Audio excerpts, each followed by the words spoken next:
the name of Allah, the most merciful, the beneficent. मेरा नाम ज़ैनुल खान है और रोल नंबर 35 और नंबर ग्रुप से प्रेजेंटेट कर रहा हूँ। मेरे चंद टॉपिक्स हैं। इसमें सबसे पहला टॉपिक जो आता है वो आता है specific speed of hydraulic turbine. बहुत इंटरेस्टिंग टॉपिक है जी।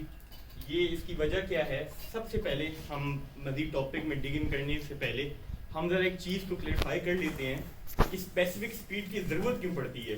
मेन उसकी रीज़न क्या है कि हमें स्पेसिफिक स्पीड फाइंड क्यों करना पड़ता है, उसकी ज़रूरत क्या है। इसकी मैं एक सिंपल मिसाल देता चलूँ। हमारी क्लास की स्ट्रेंथ है 37। अगर सर हमें एक क्विज़ देते हैं जो अलग अलग कंडीशंस का है, किसी का कोई बहुत आसान है, किसी का मुश्किल है, किसी का बहुत मुश्किल है और किसी का नॉर्मल है, तो क्या उन टेस्ट उस कंडीशन जो सर ने टेस्ट की बनाई है, क्विज़ की बनाई है, उसके ज़रिए क्या हम लोगों में ये डिटरमाइन, ये क्लासीफाई हो सकेगा कि कौन कितना काबिल है? ऑब्वियसली नहीं हो सकेगा। क्यों? क्योंकि हमारी कंडीशन अलग अलग है। अब यही चीज़ अगर आप टरबाइन पे ले जाए तो बेसिकली क्या होगा, अब टरबाइन तो अलग अलग तरह के होते हैं, उनको हम कंपैरिजन, उनकी क्लासिफिकेशन करने के लिए स्पेसिफिक स्पीड यूज़ करते हैं। उसमें बेसिकली हम कंडीशंस देते हैं, लिमिटाइज करते हैं।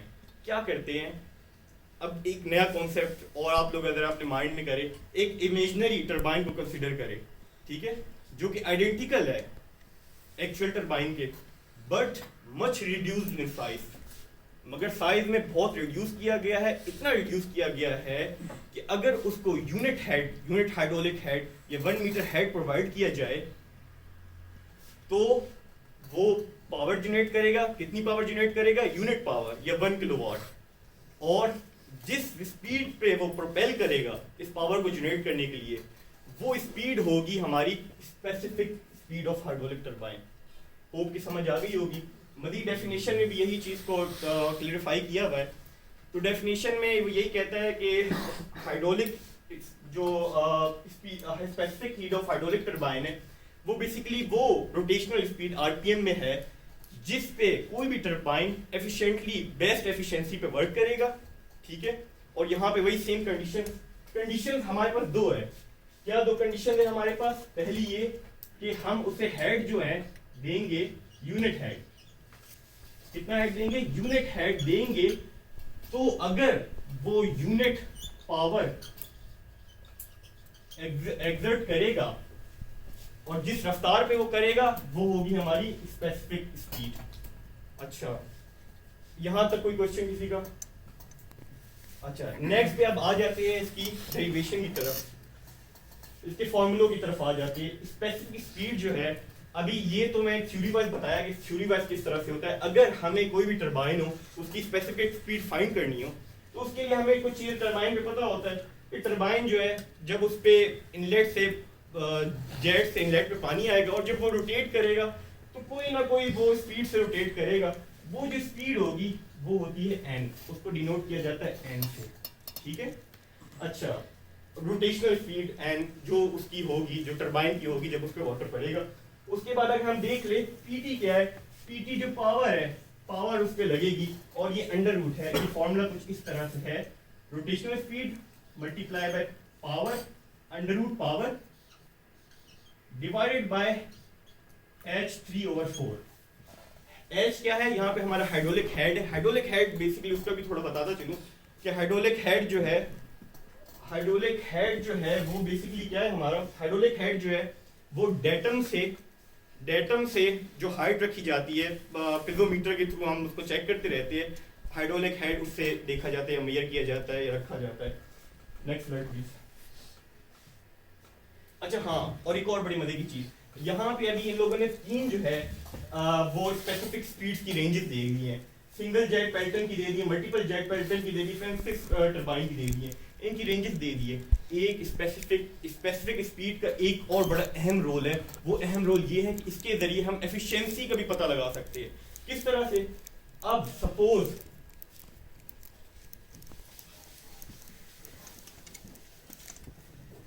सपोज हमें कोई भी टरबाइन है, हमें बताया गया कि सिंगल जेट पैटर्न है और उसकी जो स्पेसिफिक स्पीड हमारे पास आई है, स्पेसिफिक स्पीड को एन टी से डिनोट करते हैं, स्पेसिफिक स्पीड एन एस से डिनोट करते हैं। अगर स्पेसिफिक स्पीड एक सिंगल जेट पैटर्न की वो बता रहा है कि 35 है इससे हम उसकी एफिशिएंसी का भी पता लगा सकते हैं। कैसे? एक ग्राफ ड्रा होता है, एफिशिएंसी वर्सेस स्पेसिफिक स्पीड का ग्राफ ड्रा होता है, और अगर प्रॉपर कैलकुलेशन के साथ हम लोग इसको ड्रॉ करें तो ये एक पैराबोलिक शेप बनाता है। जो इस पैराबोलिक की पीक होगा, यहां होगी मैक्सिमम एफिशिएंसी, और ये हमारा एनएस है। अगर मैं बात करूं सिंगल जेट पैटर्न की, तो इसकी रेंज क्या है? 3 to 36 कर रहा हूं, और मेरे पास जो सिंगल जेट पैटर्न था उसकी कितनी स्पेसिफिक स्पीड आई थी? 35 आई थी। अगर ये कैलकुलेशन के साथ एक्यूरेटली किया जाए तो ये 35, अगर यहाँ पे 100% एक्यूरेसी बनती है, जो कि नहीं होती। टरबाइन की मैक्सिमम एफिशिएंसी जो है वो 95% हो सकती है, नो मोर देन दैट। और अगर ये 35 पे मैं बात करूँ, 35 पे ऑलमोस्ट अगर 80% बनती है, अगर प्रॉपर कैलकुलेशन के साथ किया जाए तो हम स्पेसिफिक स्पीड से एफिशिएंसी को भी मेजर कर सकते हैं। यहाँ तक कोई क्वेश्चन किसी का? मेरा क्वेश्चन है, मगर आप लोगों से, स्पेसिफिक स्पीड हम क्यों यूज करते हैं? हम यूनिट स्पीड क्यों नहीं यूज करते इन पर्पस के लिए, क्लासिफिकेशन के लिए? क्या वजह है? या यूनिट स्पीड और स्पेसिफिक स्पीड में क्या फर्क है?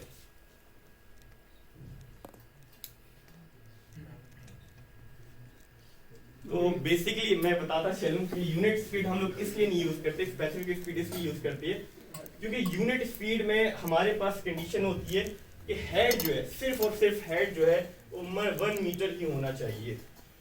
बट स्पेसिफिक स्पीड में हम उसको दो कंडीशन लगा रहे हैं। क्या? एक तो हो यूनिट हेड हो, दूसरा वो पावर जनरेट करे, यूनिट पावर भी जनरेट करे और यूनिट हेड भी हो। स्पेसिफिक स्पीड पे ये दो कंडीशन लगाई जाती है, जबकि यूनिट स्पीड पे सिर्फ एक कंडीशन अभी दी गई होगी कि हेड जो हो वो 1 मीटर हो।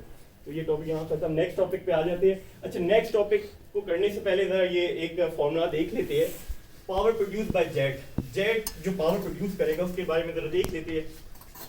अब जेट जो पावर प्रोड्यूस करेगा उसे पीटी से डिनोट करते हैं, और वो है गैमा क्यू एच। यहाँ पे gamma specific weight of water या जो भी फ्लूइड होगा, क्यू जो है यहाँ पे डिस्चार्ज आ गया, एच जो है हाइड्रोलिक हेड आ गया।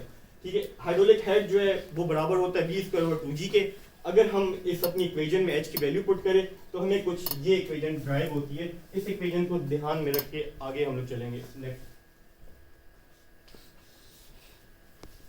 ये अब जो है आ गया एफिशिएंसी के ऊपर हम बात करते हैं। एफिशिएंसी जैसे कि मैंने बताया कि 95% मैक्सिमम हो सकती है किसी भी टरबाइन की। ठीक है, इससे ज़्यादा नहीं हो सकती है। अहमद एक लाइट जला देना, थोड़ा नजर आए।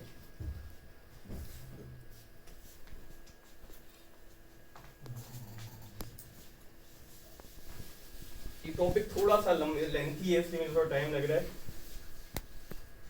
नहीं, आप अपना पूरा टाइम में हम बिल्कुल वेले हैं और हम बैठे हैं।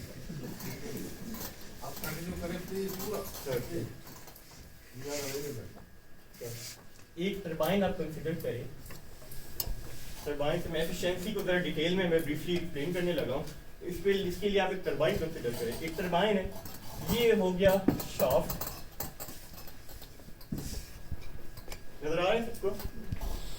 ये हो गया आपका रनर, और ये हो गए आपके ब्लेड्स।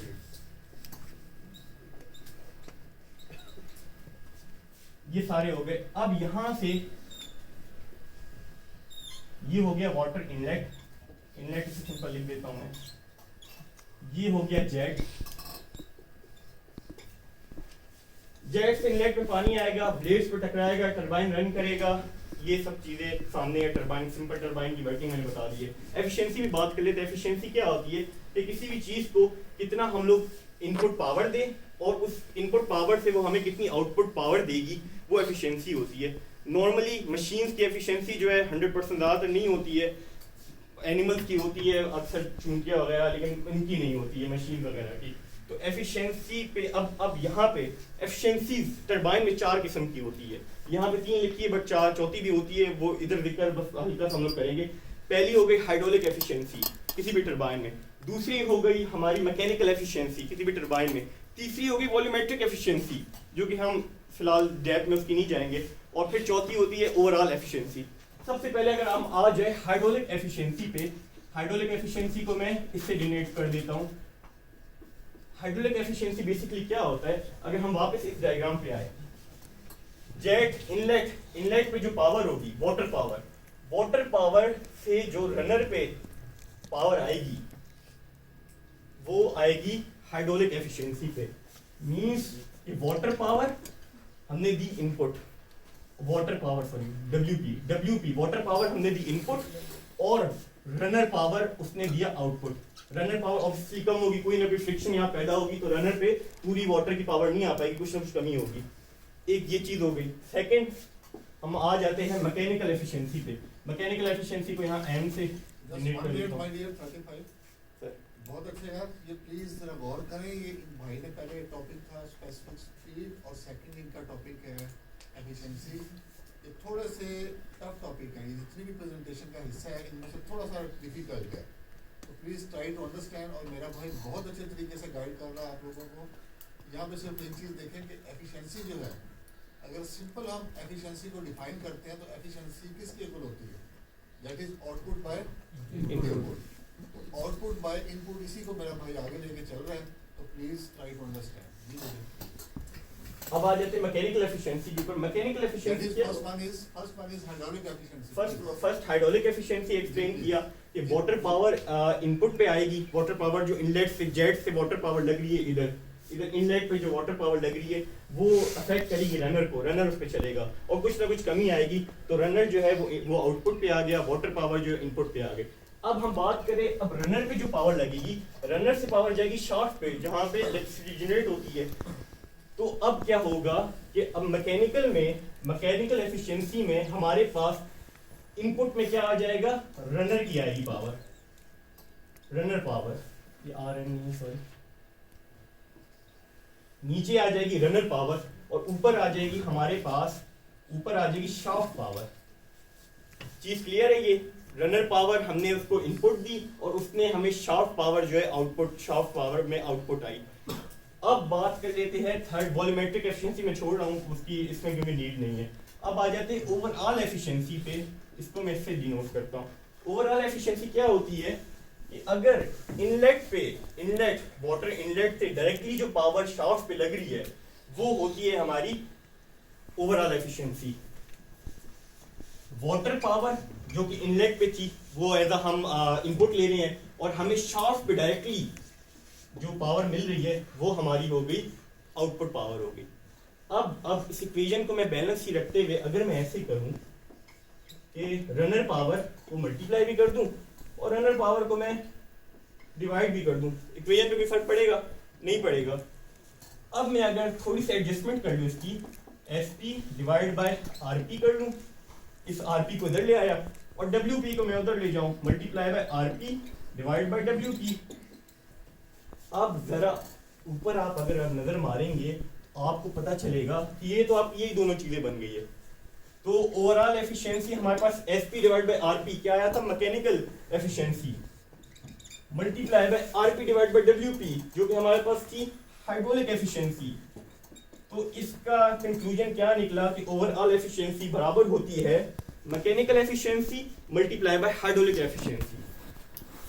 नेक्स्ट, अच्छा, और एफिशिएंसी ये तो होगा कि एफिशिएंसी ओवरऑल हाइड्रोलिक वगैरह क्या होती है, एफिशिएंसी खुद फाइंड कैसे होती है।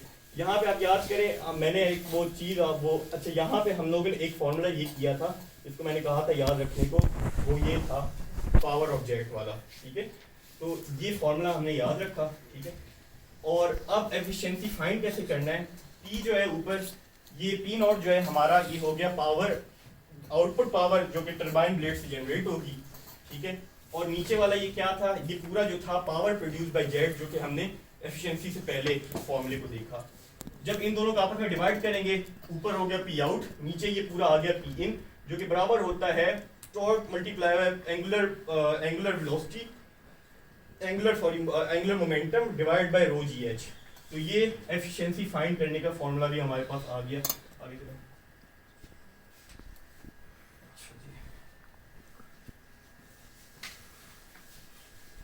अब जनरेटर एफिशिएंसी की बात कर लेते हैं। जनरेटर की एफिशिएंसी इससे हम डिनोट की, ठीक है।